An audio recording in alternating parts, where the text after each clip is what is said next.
محبت رسول کیوں اتنی ضروری ہے صلی اللہ علیہ وسلم؟ آپ لوگوں نے عشق رسول کانفرنس نام رکھا ہے اس خوبصورت اجتماع کا۔ قرآن پاک نے ہمارا نبی پاک علیہ السلام کے ساتھ جو رشتہ بیان کیا ہے وہ رشتہ بڑا خوب ہے۔ کہا النبی اولا بالمؤمنین من انفسہم، فرمایا یہ نبی مومنوں کے جانوں سے بھی زیادہ قریب ہے۔ ہم بڑا عام لفظ بولتے ہیں کہ فلاں چیز میرے دل کے بڑی قریب ہے، میری سوچ کے بڑی۔ جو لوگ دل کے قریب ہوتے ہیں ان کے پاس اٹھنے بیٹھنے کو دل کرتا ہے۔ تو اللہ کریم نے قرآن پاک میں فرمایا کہ یہ پیغمبر صلی اللہ علیہ وسلم تمہاری جانوں سے بھی تمہارے قریب ہے۔ اور حضور نے وضاحت کر دی، نبی پاک نے وضاحت کر دی۔ حضور نے فرمایا لا یؤمن احدکم حتی اکون احب الیہ من والدہ وولدہ والناس اجمعین، او کما قال نبی صلی اللہ علیہ وسلم۔ فرمایا تم میں سے کوئی اتنی دیر تک مومن ہو ہی نہیں سکتا جب تک ہر چیز سے بڑھ کر مجھ سے پیار نہ کرے۔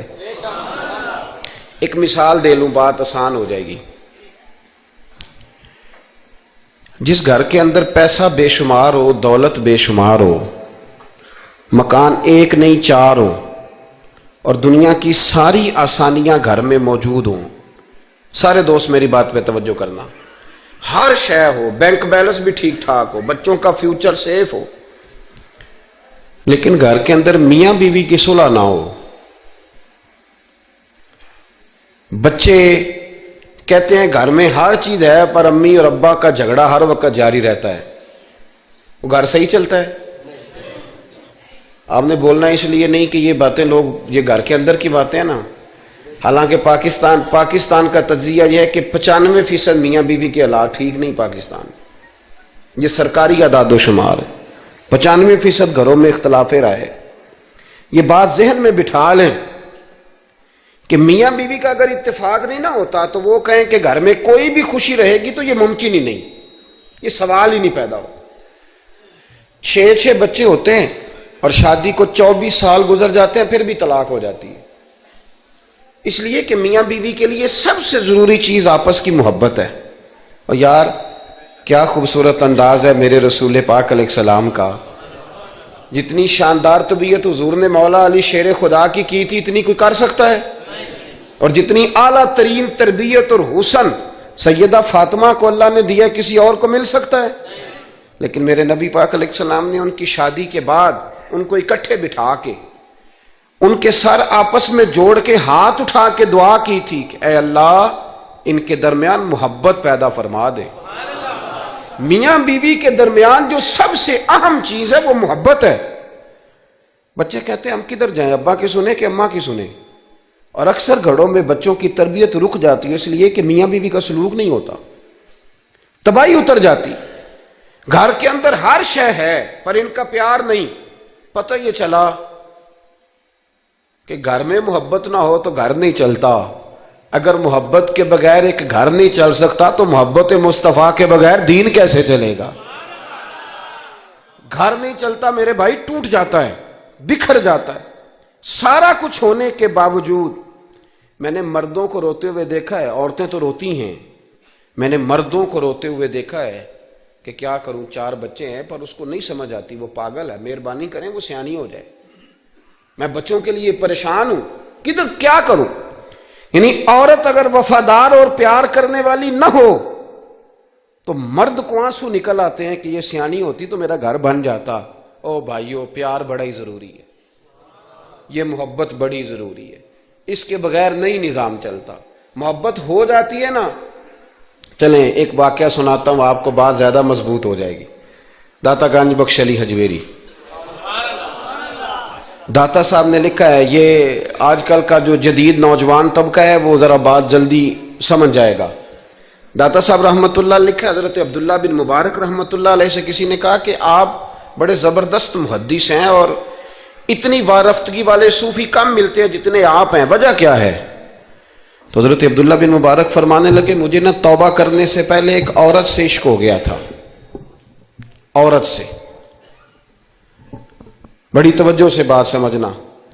آپ فرماتے ہیں میرا گھرانہ نمازی تھا، یہ داتا صاحب نے لکھا ہے کشف المحجوب میں۔ حضرت عبداللہ بن مبارک فرماتے ہیں کہ جس عورت سے مجھے عشق ہو گیا نا، اس کے محلے میں جا کے میں عشاء کی نماز پڑھتا تھا، اور پھر ساری رات میں اس کے گھر کے گرد رہتا تھا. وہ آدھی رات کو تھوڑی دیر کے لیے چھت پہ آتی تھی، دو ایک باتیں ہوتی تھیں، میں لوٹ آتا تھا. فرماتے ہیں ایک رات میں نے عشاء کی نماز اس کے محلے میں جا کے پڑھی.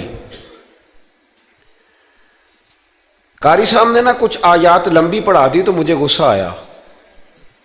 کہہ دیتے نا لوگ مولویوں نے کام کو نہیں، سانو تے اور بھی ہیں.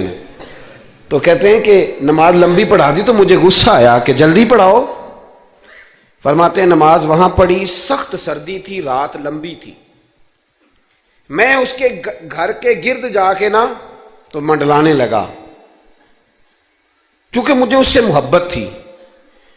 فرماتے ہیں کہ 1 گھنٹہ 2 گھنٹے 4 گھنٹے 5 گھنٹے حتیٰ کہ سحری کا وقت ہو گیا، پاؤں پھوٹنے لگی. تو وہ نا بھاگتی بھاگتی چھت پہ آئی اور کہنے لگی کہ گھر میں رش بڑا ہے، مہمان زیادہ ہیں، آج بات نہیں ہو سکے گی. کہتے یہ لفظ کہتے وہ نیچے اتر گئی. جب میں وہاں سے واپس نکلا تو فجر کی اذان شروع ہو گئی. یوں سمجھ لیں کہ 13 گھنٹے 14 گھنٹے بیت گئے.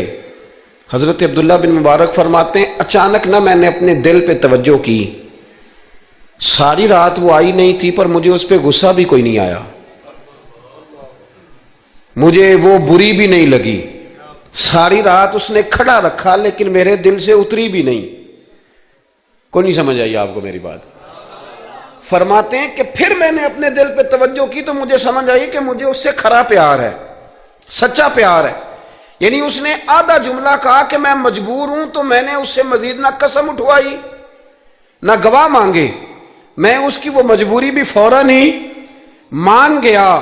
تو جناب عبداللہ بن مبارک فرماتے ہیں کہ جب میں نے وضو کر کے مسجد میں جا کے 2 سنتیں پڑھی نا تو میرے اندر سے آواز آئی، عبداللہ اگر ایک بی بی کے لیے تو ساری رات کھڑا رہ سکتا ہے اور اس کی سخت بات سخت انتظار بھی تجھے غصہ نہیں دلاتا، اگر عورت کے عشق میں سارا کچھ ہو سکتا ہے تو رب رسول کے عشق میں بھی ہو سکتا ہے.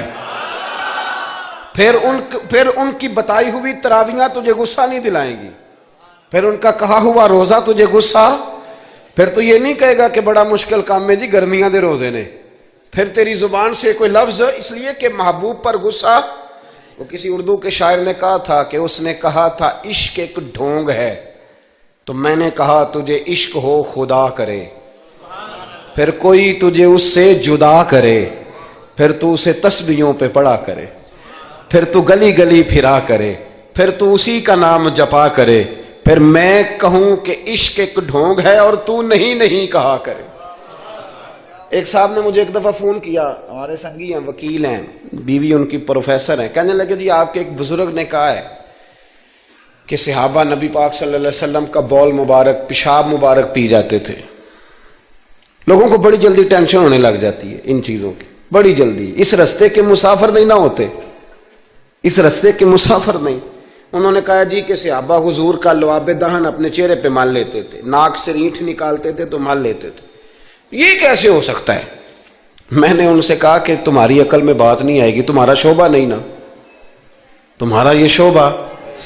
کہنے لگے آپ سمجھا دیں. تو میں نے کہا بھائی سنو، آپ کی بیوی امیر خاندان سے ہے، ہماری بچیاں جو پڑھی لکھی ہوتی ہیں نا امیر خاندان سے ہوتی ہیں، یہ جب کسی کے گھر جاتی ہیں نا تو ان کا بچہ پیشاب کر دے تو انہیں بڑی بدبو آتی ہے، اور اگر وہ کہہ کر دے تو یہ بھی کہہ کرنے لگ جاتی ہیں. ہوتا ہے کہ نہیں ہوتا؟ اور گھر آ کے کہتی ہیں وہ بڑے جاہل ہیں، صفائی نہیں کرتے، بچے نے ادھر ہی پیشاب کیا ہوا تھا، میں تو جو کھا کے گئی تھی وہ بھی باہر آ گیا. کہنے لگے جی بالکل یہ بھی ایسے ہی کرتی تھی.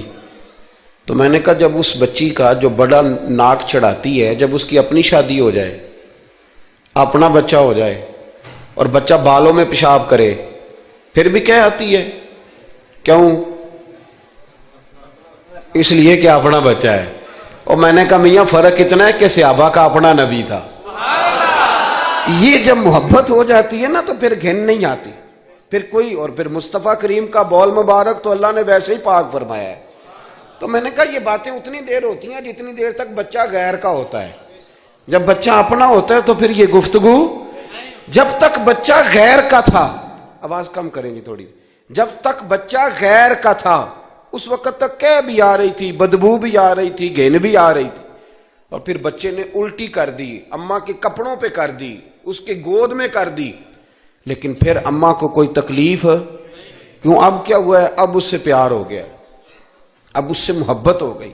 پھر بڑے بڑے سردار، یہ بخاری مسلم ہے، عروہ بن مسعود ثقفی ابھی غیر مسلم تھے، جب حدیبیہ کے مقام پہ آئے تو واپس جا کے انہوں نے پیغام مسلمانوں کو نہیں دیا، عالم کفر کو دیا، عالم کفر کو جا کے کہنے لگے کافرو، مسلمانوں سے کبھی جنگ نہ کرنا۔ کہا کیوں؟ کہنے لگے میں حدیبیہ میں دیکھ کے آیا ہوں، اور میں کوئی بے وقوف آدمی نہیں، نادان نہیں کہ دیکھ کے آیا ہوں تو مطمئن ہو گیا ہوں، میں نے بڑے بڑے بادشاہ دیکھے ہوئے، میں سفیر ہوں، میں نے دنیا دیکھی ہے، لیکن جو تعظیم مصطفیٰ کریم کے غلام ان کی کرتے ہیں وہ میں نے کسی کو کرتے نہیں دیکھا۔